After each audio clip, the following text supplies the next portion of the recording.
જેતપર છાવણીમાં જેણે સતત 17 કે 18 દિવસ અમરનાથ ઉપવાસનું હથિયાર ઉગામ્યું એવા ભાઈ નેહુલ અમૃતિયા મને આજે આપણા સાથી અરુણ કાનાનો ફોન હતો કે પાલભાઈ નેહુલની રાત્રે તબિયત ખૂબ ખરાબ થઈ છે, એને હોસ્પિટલાઇઝ કરવામાં આવ્યા ને ત્યાર પછી એને મોરબી હોસ્પિટલે લઈ જવામાં આવ્યા અને ત્યાં ડૉક્ટરે એવું કહ્યું કે એમની કિડની અને લીવરમાં સોજો આવી ગયો છે.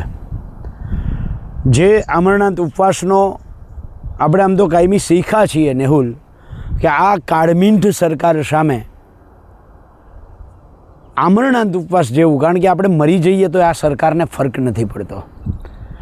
એટલે પણ તે જે નિર્ણય કર્યો એ ખૂબ લડાયક નિર્ણય હતો, એને આવકારું છું.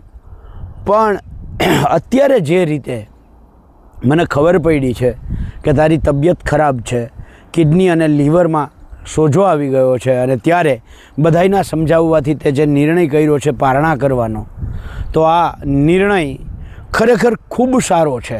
આપણે ભાઈ પારણા કરીએ છીએ, લડાઈ નથી મૂકતા. લડાઈ આપણી ચાલુ રહેશે, આપણે લડતા રહીશું. પણ ખૂબ જરૂરી છે કે આપણું શરીર સારું હોય તો આપણે લડી શકીએ.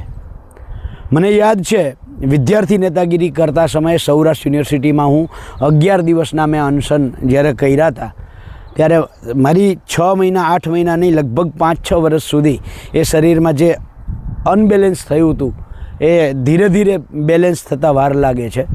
એટલે હું દ્વારકાધીશને પ્રાર્થના કરું છું. અત્યારે પગપાળા યાત્રા આ જ મુદ્દાને લઈ અને દ્વારકા જઈએ છીએ ત્યારે પહેલી દ્વારકાધીશને પ્રાર્થના એ કરું છું કે અમારા સાથી લડાયક સાથી અરુણને, ભાઈ નેહુલ અમૃતિયાને તમે તાત્કાલિક સાજા કરો, ફરીથી લડતા